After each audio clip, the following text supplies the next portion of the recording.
All right, 11:05, I'm going to kick it off. So thank you all for coming today. I see we have quite a few. Hi, VT. I'll be your moderator for today. You know me as the COO of dHealth Foundation, HEMA. And basically, this call will be recorded, and there will be a high download rate, hopefully, in the future once we post it to YouTube. To begin with, just on the quick, I just wanted to thank everyone for joining. I want to thank our board for approving this and setting this up. Thank you to our investors, including Njordis, for always supporting us. Thanks to all of our partners as well, who have been enabling the projects that we've been working on. And of course, thank you, Eberhard and Dr. Wee as well for spearheading this transformational change in healthcare. That's been a long time coming. Of course, it wouldn't be a thank you message or a call out without our community and our wonderful ambassadors, our wonderful dHealthineers. Without you, we wouldn't manage to do anything that we have, and our whole infrastructure would not be what it is today. Now, to the agenda, I believe we will hopefully be under 40 minutes for our session, which that's what we're aiming for. What we'll do is we'll do a short introduction. I'll introduce myself, and Eberhard will introduce himself. Then we will recap a few recent announcements, including updates and a very interesting surprise announcement that we're happy to bring to you. And then after that, we will go through questions that have been shared to us by the community and asked to us on our Discord and across our Reddit. And then we will also leave some time for questions at the end. Yeah, that should probably do it. All right. So I'd say we start off with the intros. Eberhard, I've been talking too much. I think it's your time to say something as well. So, well, I guess most of the community know me already and have seen me too often already. So just a quick intro.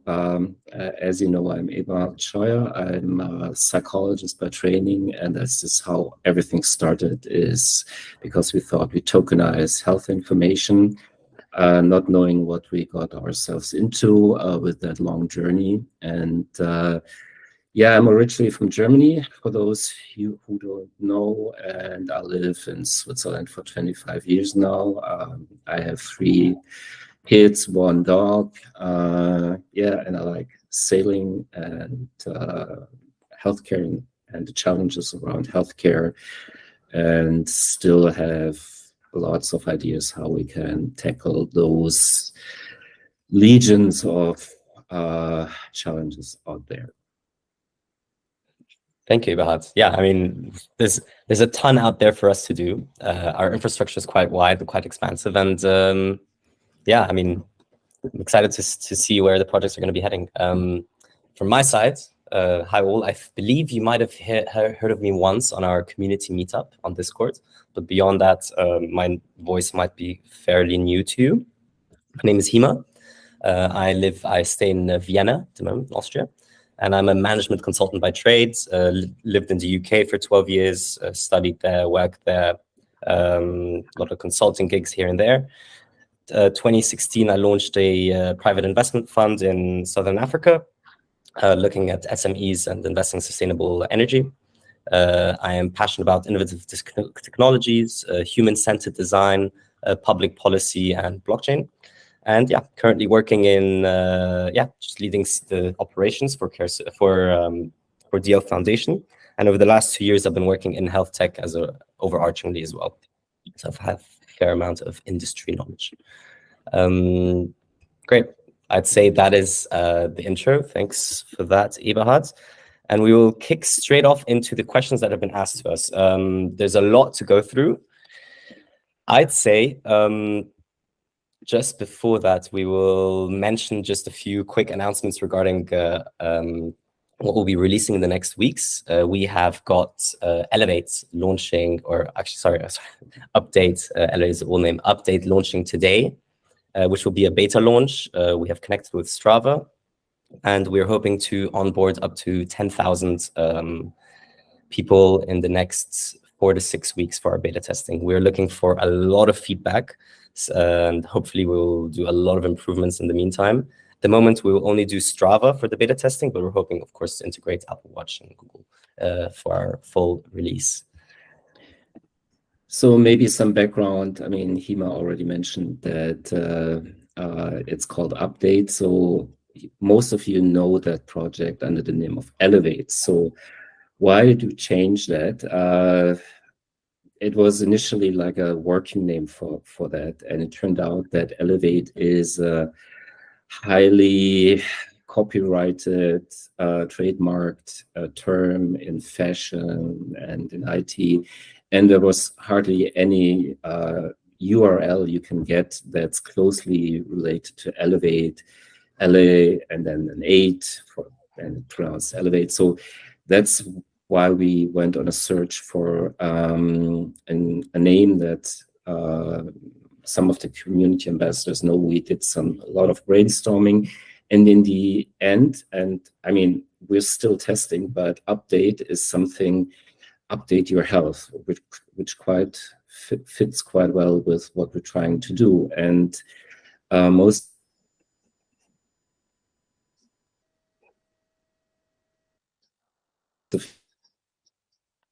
aspect of being used to earn tokens. But there's so much more to health than physical activity. It's a lot about nutrition, and being a psychologist, I would also say there's your health also depends very much on your mental health. I mean, it's not just exercise. We all know that exercise helps to improve your mental health, but if you're down, you don't exercise. So it's like a triad of things that we will do in Update, just starting with the physical activity, because that's also why there are so many projects out there. It's the easiest to operationalize. We all have our trackers. I wear an Apple Watch, for example, and I'm always happy to see when I walk with a dog how much calories I've burned. And that's the easiest health aspect to operationalize. If it comes to nutrition, this is rather more difficult. What's healthy nutrition in general, and how do you measure it? There's a new Google project out there coming from Google Lens that you just photograph your food and it tells you how many proteins, carbohydrates are in there, and this still remains to be proven to work. But how do you operationalize mental health, and how do you incentivize people to improve their diet and their mental health? But so we started as lots of other projects with physical activity, and we hope through that, also in the beta testing phase now, we have a lot of people who can update their health through that. And why do we do community testing with up to 10,000 people? For one thing is, over the last year, we have developed it to, like, I would say 80% on the simple blockchain, and we're doing the testing actually on the simple blockchain.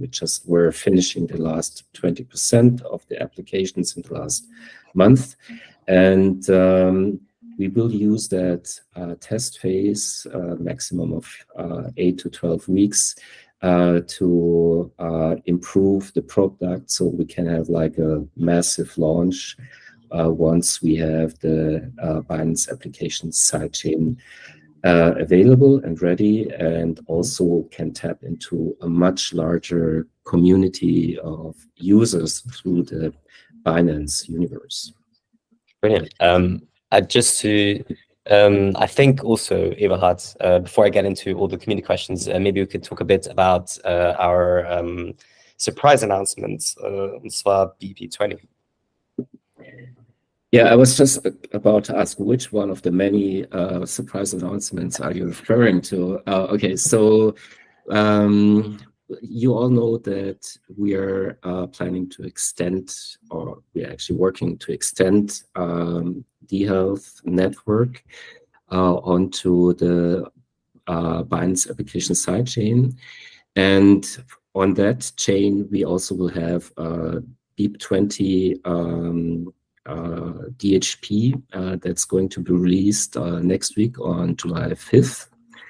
And that's a little bit turning things around. So since there's already the Binance chain out there, we can release the token already. And then once the sidechain is in place, we can use it there as the governance / payment token. And the release is going to be on July 5th.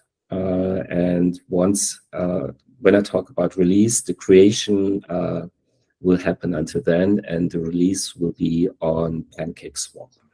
And just in cohesion with this, I'd like to still a lot of people's worries and ask about MEXC and our current review periods.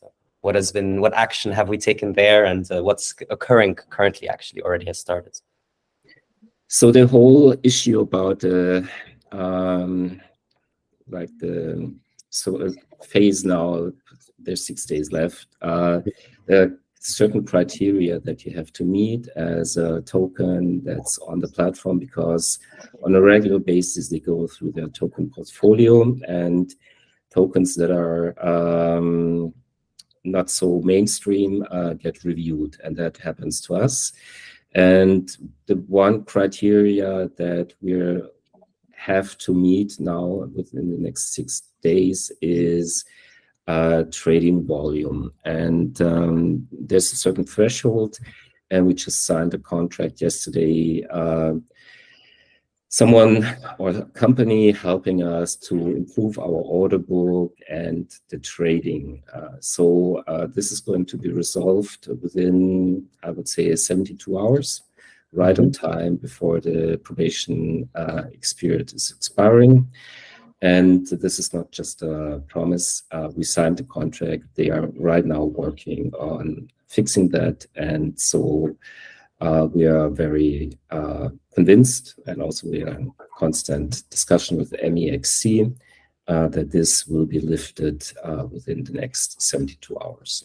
I've already peaked a 15K 24-hour trading volume in the last today, so that's already, I think, a step in the right direction. Just last point around this, Eberhard. Other exchanges? Yeah, everybody was asking, not everybody, but some people were asking about, now that you're Binance compatible, so will that also mean that you automatically get listed on Binance? Of course not, because we all know that getting listed on Binance is way beyond our financial capabilities right now. But what we can reveal to you is that we have one top 10 exchange that made us an offer that we can accept, or that we already accepted. And that means within the next 4 to 6 weeks, we have another listing on top of the MEXC listing on an top 10 exchange. And it's always the trading pair DHP to USDD. So this is fairly simple. You can also use the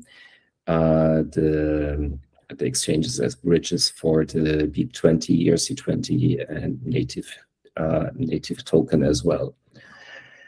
So I also heard yesterday, or I also asked about the exchanges, future exchanges, making it much easier for our Japanese community, especially to exchange it into yen. And actually, this is why, I mean, the news about Binance going to Japan, that's where that question came from. Are you also going to list on Binance? We would love to, but it's, as I said, it's just out of the budget at the moment.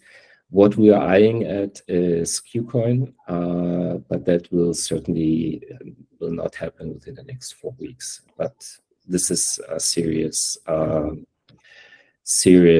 investigation we are doing with them right now. Brilliant.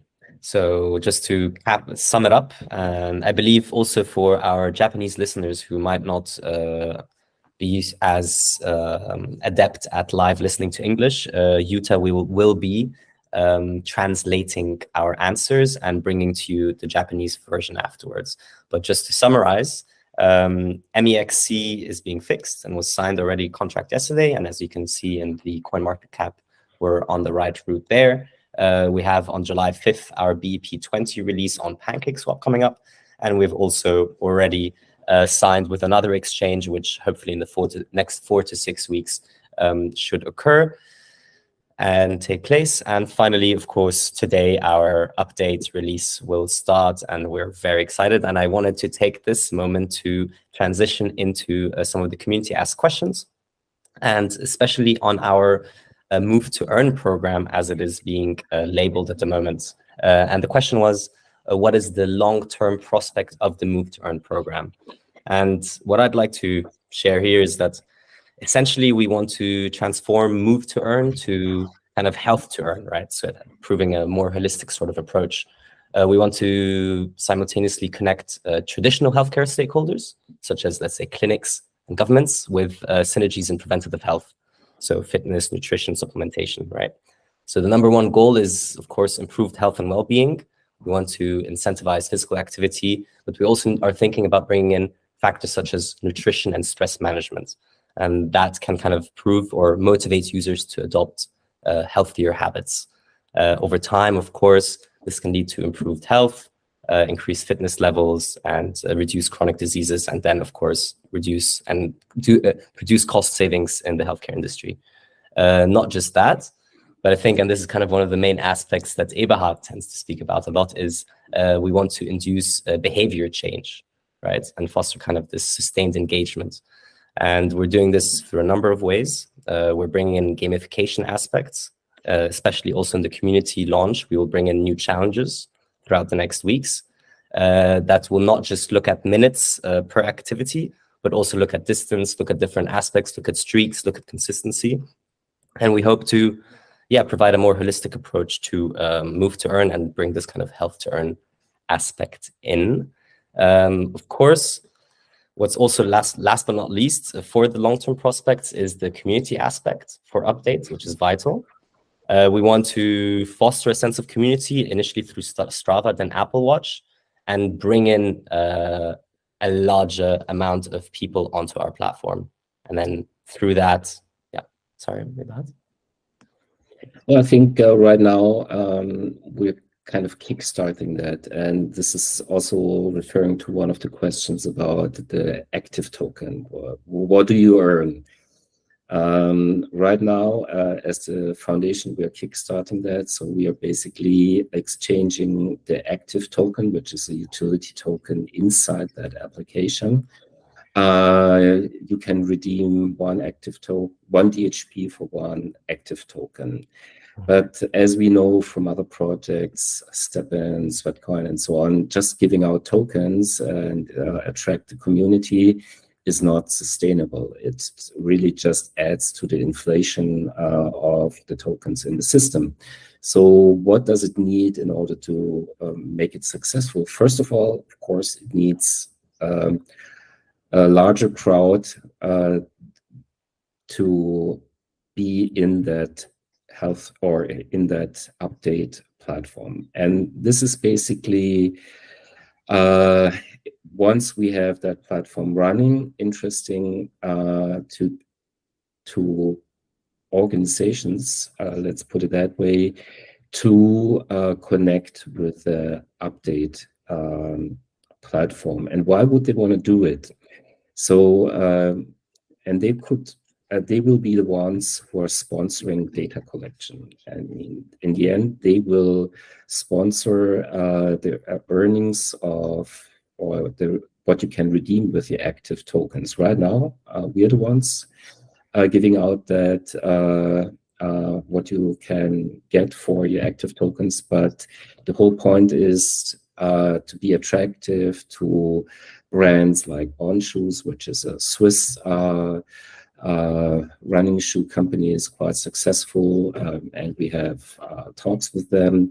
But also like regional providers, companies trying to do corporate health programs, giving out prices that can be redeemed with the active tokens for the cohort that they are addressing. And I think the cohort thing is quite interesting. Something that we also do in other projects, like with patients, that cohorts are certain types of patients. And you have here in Elevate also cohorts of users that, for example, participate in the London Marathon. And people who are coming from Red Bull as a company, and Red Bull sponsoring stuff for their own employees, but not to the rest of Elevate. But they might also be interested in connecting to the rest of the users. But this is our approach in order to bring value into the system, because if you don't have organizations inflating value in such a platform, the platform will not be sustainable and will die. Yeah, we're taking our time with building updates in this ecosystem, and yeah, we've been talking to a fair series of players and partners in this space to kind of develop it in a more sustainable manner. But I think you've answered 2-3 more questions already, which is great. On which one of them is, what is Active, right? So as you said, Active was created to manage the conversion of minutes of exercise to DHP tokens. It's a bridge token, mosaic on the dHealth network blockchain. You've also already answered, do we plan to work with sports brand companies or wellness companies? And if so, what are the benefits to those companies that they will receive from working with Update? So you've already mentioned, yes, sports brands such as On. Of course, we're looking at wellness as well, especially if we're going to focus on stress. So something like BetterHelp, mental health therapy apps. And as you said, of course, this intersection of both sports and wellness, which either will come in the form of corporate programs or can also come in the form of supplement companies. So one kind of idea that we're playing with and talking to partners with is we would be able to, first of all, of course, we would offer the company an ecosystem of over 10,000 potential clients, right? And let's say if they were a supplement company, we would be able to engage them on a closed ecosystem loop, allow them, let's say, the company would give us product samples that we can give away, and introduce the product to the patients, to the clients on one side. And on the other side, we will also provide discounts and build a habit of using their product on our app. That's kind of one aspect. Maybe one thing to add is, since we're doing currently the community testing, so what happens after the community testing is over? Of course, the transition of the project to the Binance application sidechain will happen. And our idea is to make that a smooth process without the users actually noticing it. So that's the idea. The reality often is there will be hiccups, bumps, and stuff that will not happen on the first day. But there's a transition once we have those 3 months testing period over, then transition it to the Binance application sidechain, because then we open it up.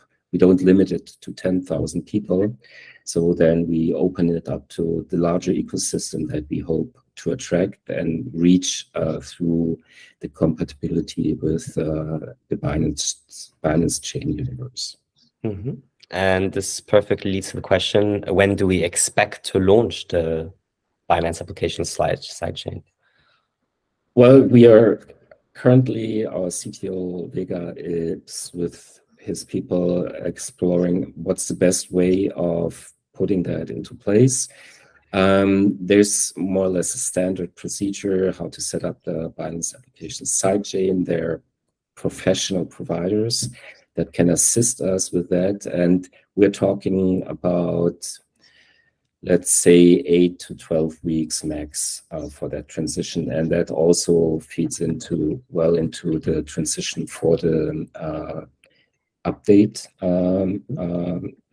migration to the app chain. This will be actually one of the first applications running on the sidechain. Brilliant to hear.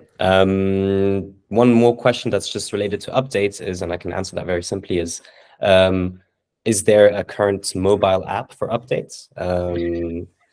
And no, the answer is no. It'll be a web app for several reasons.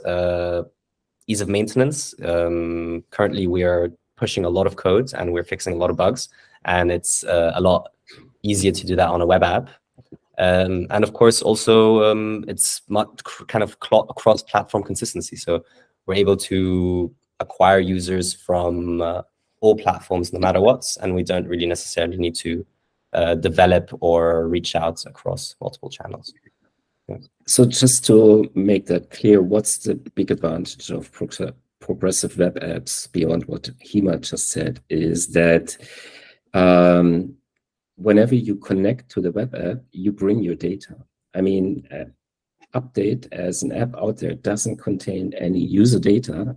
You just, once you connect with your wallet to the application, you bring your data. You can see your score, you can see your badges, your achievements. But once you leave, your data will be not on the platform anymore. So it's not like the centralized solutions hoarding all your data, but you bring it, you use the platform, and then once you leave, it's not there. And it's also the update process. I mean, real technical update process is much easier with web apps because considering if it's an app, every single change you make, you have to submit it to the stores. And that's actually takes too much time. So, and once on the store, you only have your wallet, this is not going to be updated every 2 days. So this is a more stable solution on the stores, whereas you can always make constant changes, improvements on the web app. And to be honest, most programs nowadays that you're using, if you're using YouTube, those are all progressive web apps. Brilliant. Moving along.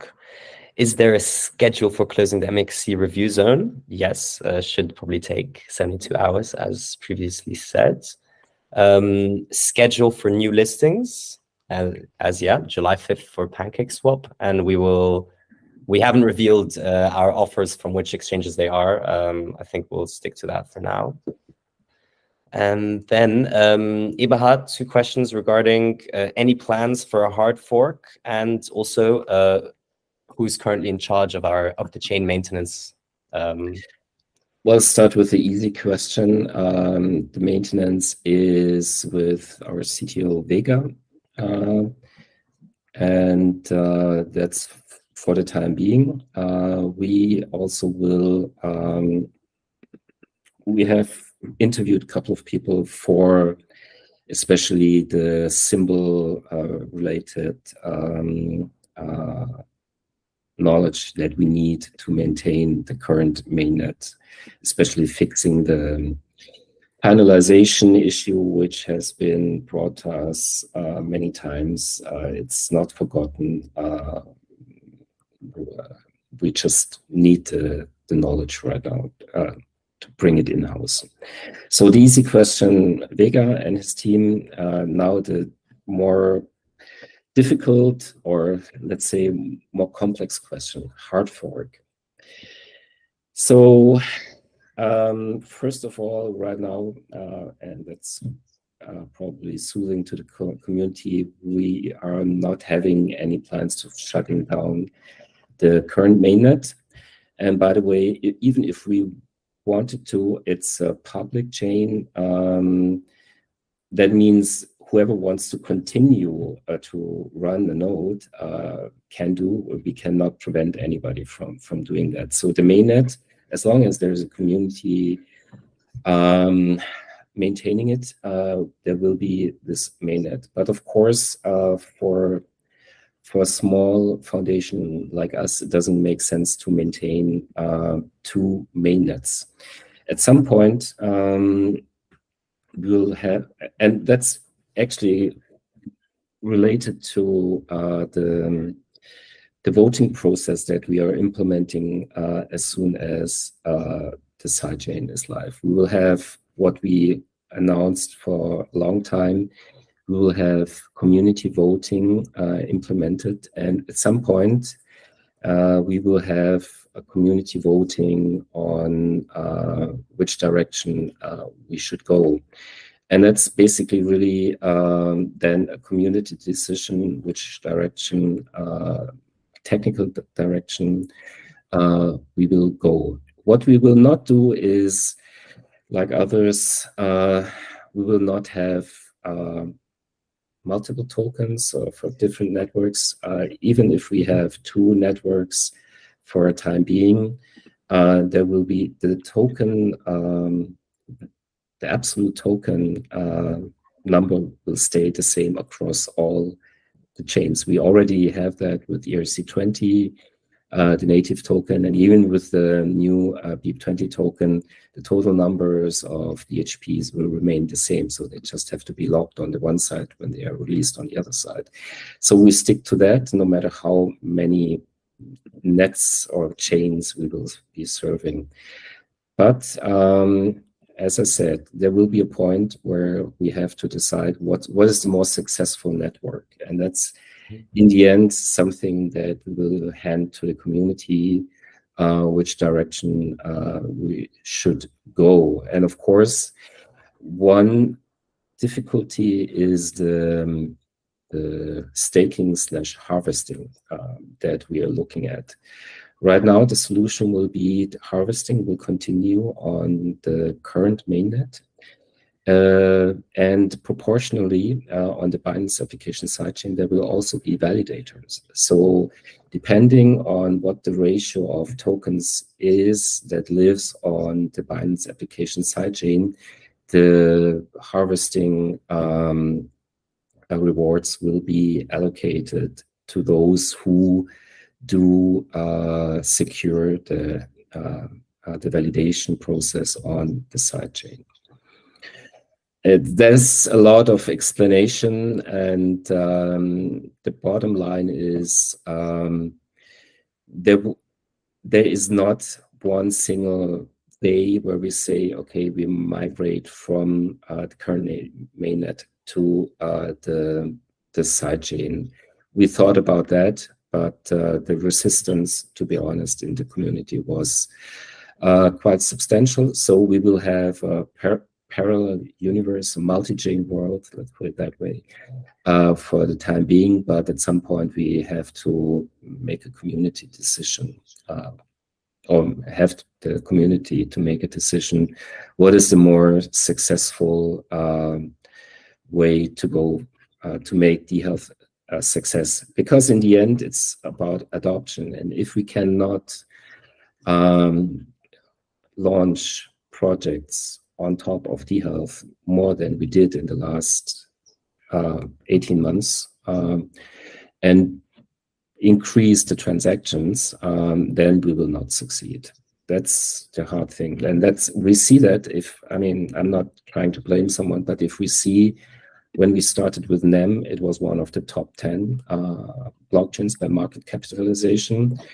And a lot of hearts are bleeding, fans of Symbol and XEM, but they're niche. It's a niche right now, that the protocol. And so we don't know what the world will look like in 2 years from now. So maybe there's this killer chain coming. We don't know. But we constantly have to adapt to the challenges of the difficult or the challenging area that we're working in. Brilliant. I couldn't have said it better myself. This does lead into a question that we have from our community in Japan, from Tarchel, or Tarchel, however you may pronounce it. And he was wondering if there are other kind of if there is a plan to drive the price of the DHP token up. And kind of with that also, he was wondering if the game app / updates will have anything to do with the DHP token. Right. I mean, we are kind of in between two chairs, let's put it that way. We have to serve the token community, which mainly looks, or crypto community looks on the price, which is fair enough because that's part of the game and the incentivization to be a community member or run infrastructure of that community. And on the other side, a lot of projects. I mean, yesterday, Vega and I, we were in Basel at the Swiss Tropical Public Health Institute, where we have that vaccine tracking case in Western Africa with, and they want to extend that cooperation. But those partners in healthcare, they don't care about token. Let's be honest. They just care about the transparency, the traceability aspect, and that you don't have to build extra infrastructure. But I mean, since we are public blockchain, we have to address the token price naturally, because that's for a lot of people, and that's okay. The main reason to be on that community. So how do we drive the price? I mean, first of all, utility drives the price. We all know that. And if there's no utility, nobody cares. So what's the utility? And of course, with the platform like Update, first of all, we get more people holding the tokens naturally through the app. But if those organizations we intend to work with want to get access to the users, get access to the data, market some of their new products, they need tokens in order to do that. And there's no way around that for them getting their hands on the tokens, because they have to pay the transactions or the functions that they want to use with the native token, which is the DHP. Yeah, and large companies, they might not want to do it themselves. They order some partners, some marketing partners to do that for them. But the bottom line is applications drive the utility, drive the price. And the more utility we can create on top of dHealth in the near future, then the price will go up. I mean, we're not just talking about market making, trading. The more people know about it, the more people using it, the more the price will go up, because it's a cap token. There's no inflation beyond the cap of 2 billion. So naturally, from all we know about economy, is that the more people, the more organizations need to use it, the more the price goes up. And if we look beyond Update, what we will bring in is the organ donor card. If you want to write that or have that record on the blockchain, you need to pay for it. If you do your vaccination record, you need to pay for the transactions. And if you want to, and that's looking a little bit more into the future, if you want to store your data and make it accessible through the platform, we can, of course, those transactions, those writings need the token. And one idea is, and it's not finalized, is if you can have a record with dHealth, then if you own a certain number of tokens, it's free for you. If you don't own a certain number of tokens, you have to buy the DHP in order to use the record. And this is basically how we intend to drive the price in the future. And once the data is there, AI applications will come and flock to that kind of data that's being accessible through the dHealth network. And of course, this will also be on the utility of the DHP token. So we think a lot about the utility now, and short term, of course, the The pricing has to be fixed through listings, and we have neglected that a little bit through the last 12 months. And the listings will also get more interested people on the platform / motivate them to buy DHP, and that's our plan, our game plan for that. Yeah, we're in a sensitive spot between kind of traditional healthcare stakeholders and Web3, but we're definitely very well equipped to handle the issues. So I'm glad that in the last 2 months we've started doing that and brought that back. Just to finalize, I think we've spoken about all of the questions that we were asked so far.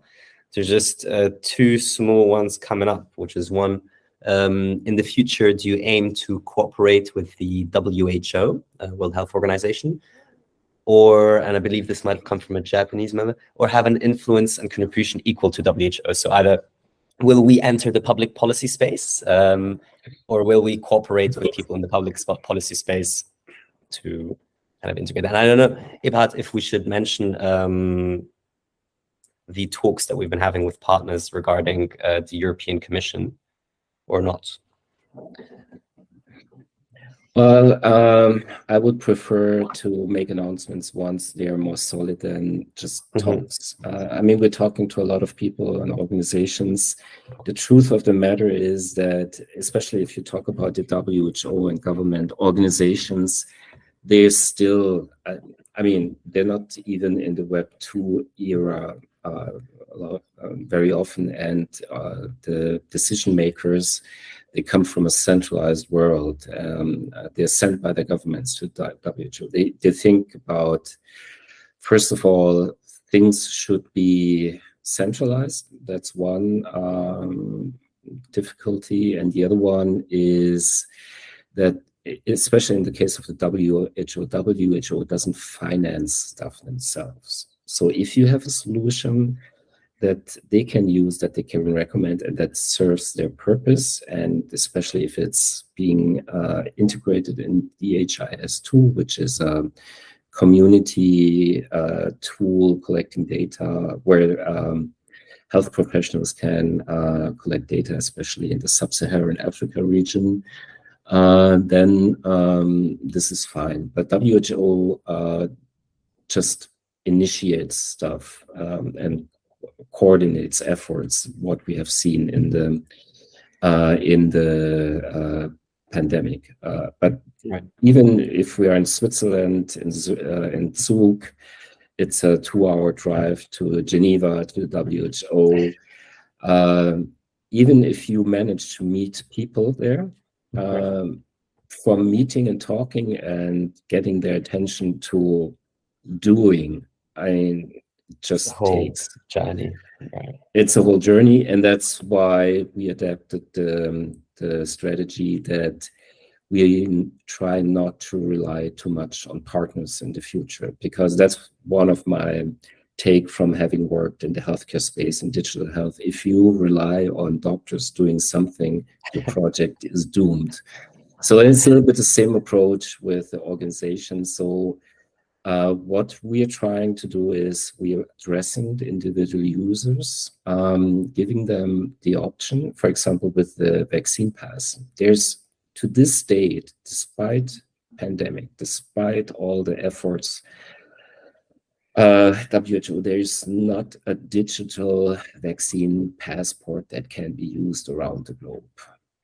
And there's a reason, because if you talk to organizations, they cannot settle on one way to go. There are multiple ways, so they don't even embark on that journey. So if you work in digital health, and especially like in the intersection of blockchain and healthcare, you have to deliver. And if you deliver something that can be used, eventually it's being used. And if you tailor it towards the end user, and make it not a dead-end street, meaning another silo that cannot be interoperable with the other system and future systems, then you can be successful. And that's actually why we have that cooperation with Fly Health, which is one of the leaders in FHIR, which is called FHIR standard. And this is being used around the world, which means that even if we give a solution to the end user, as long as in the future they can take their data from the dHealth network and whatever solution is there to maybe a better solution in the future, or they want to have a copy in another system, they should be able to do that. And we will actually welcome that because then we are the ones solving that interoperability problem that we are seeing right now in the healthcare system with all those data silos, and you're not able to consolidate the data, even as the owner of the data, from all those different silos. So this is actually our take from talking to a lot of organizations. You have to do something, and you should not be prevented by the difficulties of the system and Trägheit, that's low velocity in German, of the system that we are facing. So we decided we have to do it, and eventually the solutions will convince people to do it, like it is in the case with the Swiss Tropical and Public Health Institute. Yeah, be the forefront runner and take it from there. Brilliant. That is actually all. I mean, we did receive one last question from the community just now, and it was, do you want to be listed on every exchange in the world? And that'll be the DHP coin. Right. Yeah, may I attempt? I'd say, of course not. I mean, we pride ourselves at dHealth in our selectivity. And we do know that not all exchanges have the same kind of security, liquidity, or regulatory compliance. But we are interested, if I may say, Eberhard, in some regional exchanges as well. Yeah, I mean, as long as we make the DHP in the future available to whoever wants to actually acquire it, no matter where they are acquired, and also sell it, then our goal is achieved, independent on how many exchanges it's listed on. And may I add one thing, which we haven't talked about it here, is that mass adoption in healthcare you will not achieve by being on all the exchanges, but you should, if you have a system where it's required to have the token, i.e. the DHP, in order to use the system, then you must also enable people who are not crypto savvy, who never had a wallet, to participate in that system. And one is that basically the token stuff is handled in the background, in which case you would need someone to sponsor the use of that application, or at least manage the transaction costs, or that you do like a traditional fiat to crypto gateway, where people can pay with their credit card if they have any, or with a mobile solution, and buy the tokens that they need in order to use the platform. And that's something we actually also are about to implement, that we have a fiat crypto gateway with a partner, where you can buy DHP just in a traditional way. Yeah, our fiat on-ramp tool, exactly. Brilliant. I mean, that covers all the questions. We've done fairly well, just a little bit over time. Thank you, Eberhard, for taking the time and sharing all this wonderful information with us as well. And thanks everyone for joining. I'd like to give a shout out as well to Vince and Philip, or Mansour, for organizing this and helping out. And of course, all of our ambassadors and our community members for joining and promoting the event. One last shout out is Update launches today. So we'd ask everyone to try out the app, the web app, log in, scan your QR code from your dHealth wallet, and yeah, connect to your Strava. Go for a little walk. I gave it a go yesterday. It was wonderful. I saw the sun finally. And between meetings, and yeah, I mean, with great, exciting to see everyone on updates and the challenges coming up in the next weeks. But cheers for your time. I'm gonna put an end to the conference, and yeah, Eberhard, any last words?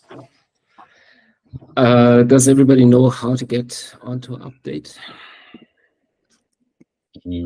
I believe so. I mean, we have on all of our channels, we have a tutorial video as well. And if anything is wrong, if anything comes up, if any bugs persist, or if you're unable to manage, please do check into our Discord. We have a whole feedback channel, and we have people live who will assist you and help you out. So that's part of the community launch as a beta release. Yes, of course. Fixing all the bugs. Thank you. Cheers. All right, then thank you all for coming, and open an end. Zack, zack, zack. Here.